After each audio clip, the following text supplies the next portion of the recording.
Hi friends, thank you for the chance that given to us. Let us introduce ourselves.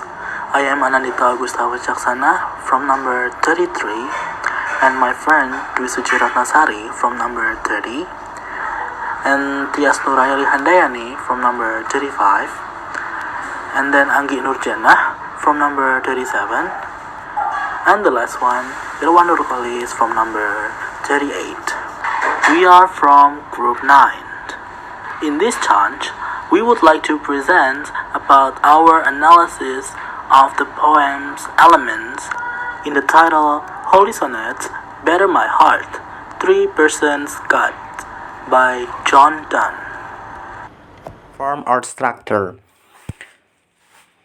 Okay, the poem Holy Sonnet 14, Better My Heart, Three Persons God by DONNE Irwan has a different rhyme scheme than the traditional English sonnet. The poem Holy Sonnet 14, Better My Heart, Three Persons God by DONNE Irwan has 4 stanzas, namely the first to the third stanza have 4 lines each and the fourth stanza has 2 lines. Okay, next slide. The rhyming scheme of Holy Sonnet 14 rhyming scheme, namely, the first stanza is a quatrain. The quatrain is a one-line rhyme. The rhyme is in this stanza is AB AB. The second stanza is also a quatrain. The rhyme in this stanza is AB AB. The third stanza is also a quatrain, but the rhyme in this stanza is CD CD. The fourth stanza is a couplet. Couplet is a poetic stanza that has 2 lines. The rhyme in this couplet of this poem is EE. Okay, next slide. This simple sonnet written in a loose iambic pentameter in its structural division, it is a Petrarchian sonnet rather than a Shakespearean one with an octet followed by a sestet. The line is, Better my heart, 3 persons God for you, as yet but knock, breathe, sign, and seek to man. That I may rise and stand outthrow me and bend you forth to break, blow, burn, and make me new. The meaning of the first and 2 lines in stanza first and the first stanza is, Donne is asking God to overpower him, to break down his sinful heart like a battering ram breaks down a cat or dog. He is saying that thus far God has been too polite, knocking, breathing, signing, and seeking to man are all gentle and tender praise. Donne knows that it will require the forceful work of God deliver his sin-sick heart. Okay, the meaning of the third and fourth stanza in the meaning of the third and fourth line in the in the first stanza is, Donne is employing a seeming contradiction here, saying that the only way he can rise and stand is if God first overthrow him. Donne knows that he will never taste joy or freedoms unless God conquer him.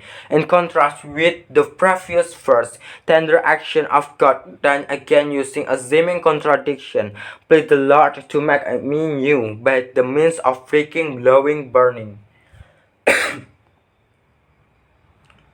Okay, next, the second stanza. The second stanza, the quatrain for line rhyme. This is quatrain for line rhyme. Okay, this line is, I like an unsharped tongue to another too, labor to admit you, but to no end. Reason you fishery in me, missold divine, but is captivated and prove weak or untrue. The meaning of the first line and second line of a second stanza is, Donne describe himself like a tongue that has been held captive by an enemy, Satan. He is asking God to deliver him now from this invader. He uses unsubtle to imply that Satan is not the original rules, but God is, and thought he may labor to admit God in. It will be futile. He is powerless against the throwing of the rule of the enemy. Okay?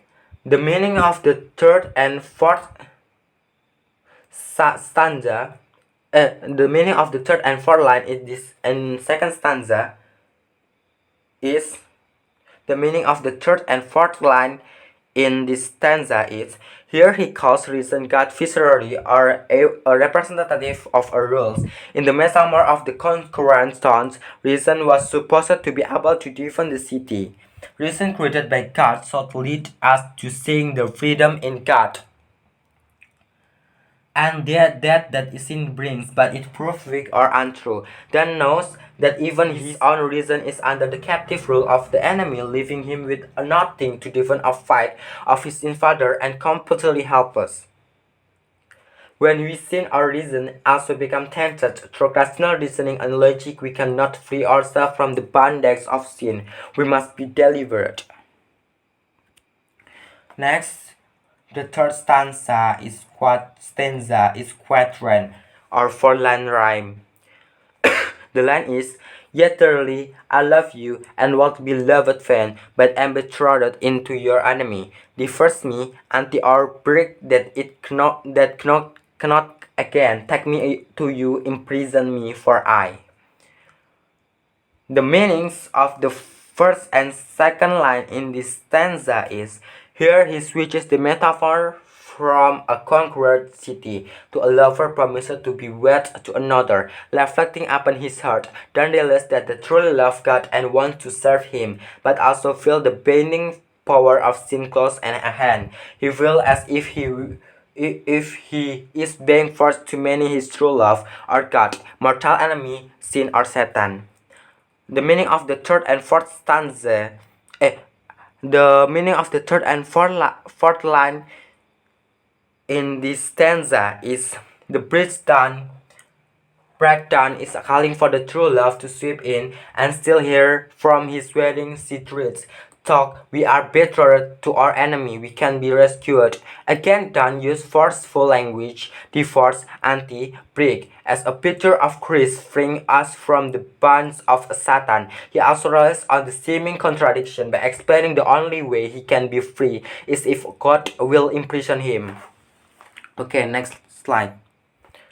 The fourth stanza is couplet, which is a poetic stanza that has two lines. The line is, except you extol me, never shall be free, nor ever chance except you ravish me.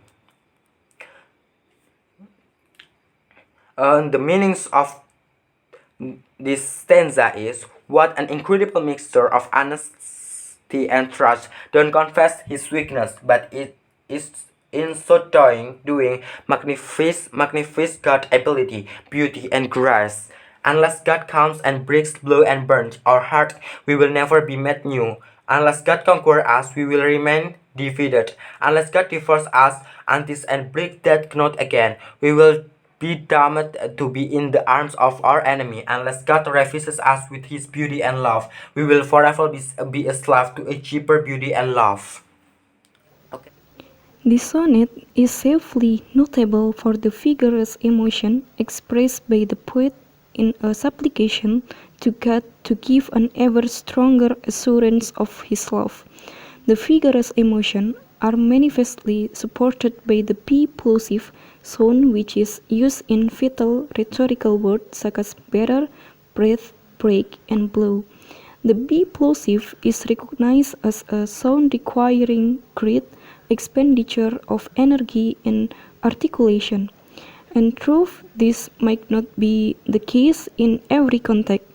It nevertheless seems to hold true for this poem, since the emotion is strong. At least it does not seem impertinent to suggest that the emotion of anger is associated with great energy expenditure, and that this energy expenditure is released on sound requiring it. It is this be plosive that opened the supplication on a strong rhetorical note. Better my heart, 3% God, for you as yet but not breathe, shine, and seek to men, that I may rise and stand other through me and bend. You're forced to break, blow, burn, and make me new.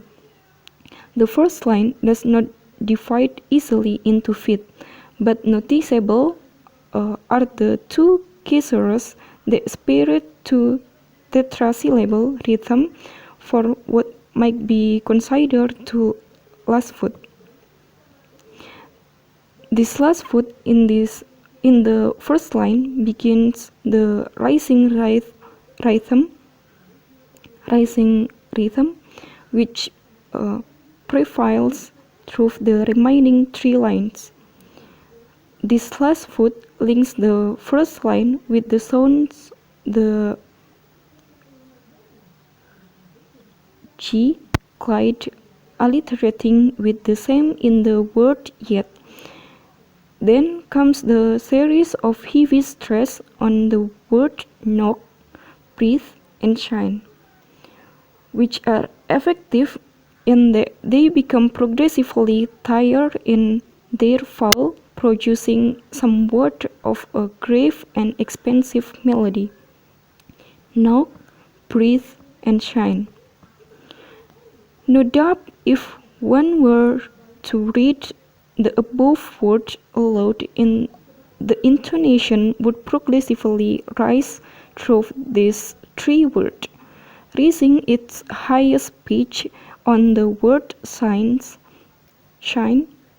This rising melody becomes more significant when we compare it with the melody of the B sounds word. In the next line, which are just the opposite in that their vowel become progressively more like and would probably call for a falling intonation when read aloud. Break, blow, burn. Another melody is begun in this fourth line after the caesura with the word make, associating with the word break. Make me new. Then use assonance to tie the whole line together in the final couplet. The last line demonstrates his practice of making words strange to the context. In this instance, the word ravish, prominent through the sound's repetition, except you enthrall me, never shall be free, nor ever cast, except you ravish me. One may question whether or not then a sonnet castle with ravish, since the former has the E sound. Imagery. For example, number 1, in line 10, but I'm betrothed unto your enemy. That word can be meant as a devil, which contextually reads a human to avoid worshipping in God. Moreover, that word might be meant as the sin which can make God's anger. And then number 2 is, yet dearly I love you and would be loved fain, but I'm betrothed unto your enemy. Those verses ironically show that someone loves his Almighty gladly, but he cannot avoid the temptation of devil that always makes him do the mistakes. And the last is, take me to you, imprison me, in line 12. The verse describes that the people who make mistakes ask God for forgiveness by saying, imprison me, which means punish me. On the other hand, the previous words say, take me to you, which is a representation of the desire to be close to God. Mood or tone in the poem Better My Heart, 3% God, is the writer's mixed feelings. He feels confused, sad, sorry, and hopeless. The writer is uncertain because in himself he acknowledges the existence of a God, but he does not carry out his obligation as a creature of God, so that he felt God was not present in his soul. We can see in the sentence, better my heart. It means he asked the God to knock his heart. And then the writer feels sad and sorry because if God is not present in his soul, he becomes friends with the devil, which incidentally is God's enemy. We can see in the sentence, "But I'm betrothed unto your enemy.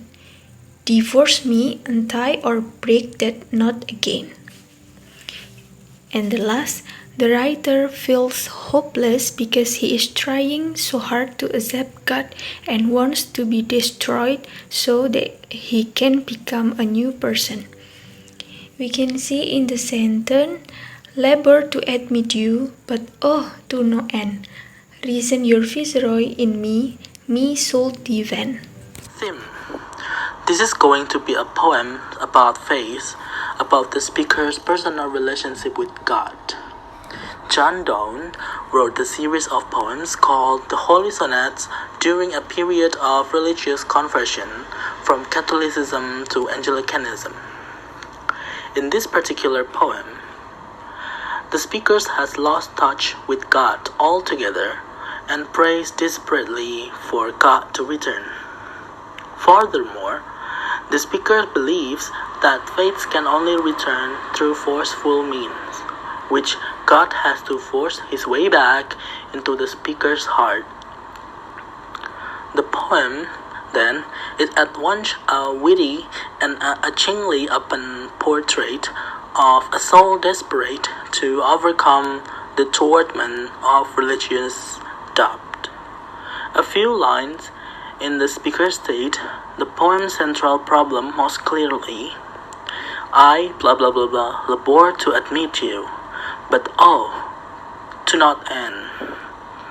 In other words, the speaker is trying to believe in God, to allow God into the soul, but keeps failing. This is the crux of the poems, which it is not so much that the speaker doesn't believe in God, but rather that the speaker cannot feel God in heart and soul, as the speaker once did. The word admit here, then, is a pun. It literally means to let in, as if God can be let in to the speaker's soul.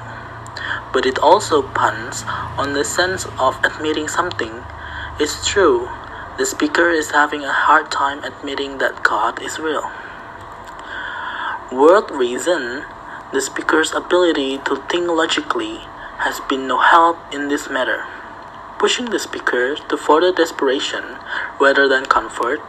Trying to prove God's existence using logic isn't necessarily convincing to one's emotions. The speakers introduced this problem as a metaphor. I like an usurped town to another Jew / labor to admit you.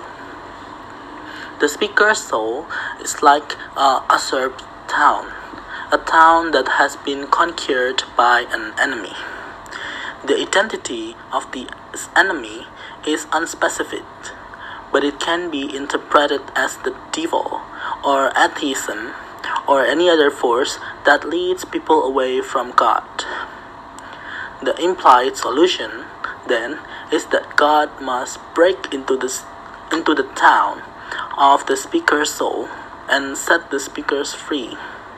Doubt, then, is cast as a kind of painful imprisonment. The speaker seems to feel that faith is beyond the speaker's control. Although the speakers keep trying to let God in, that won't work.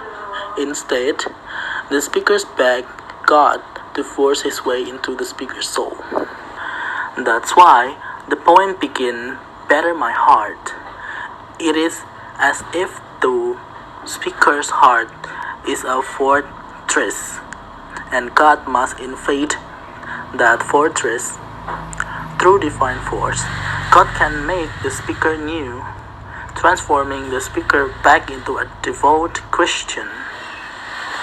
The speaker's crisis of faith, then, is so extreme that only extreme measure on the part of God can overcome it. The speaker sincerely wishes to return to God, but doesn't have the strength to do it alone. So yeah, friends, we think that's all that we can say. We certainly made a mistake while presenting this. We apologize for the mistake we made. May all those we have shared can be beneficial for all of us. So, thank you so much for listening, and thank you for your attention.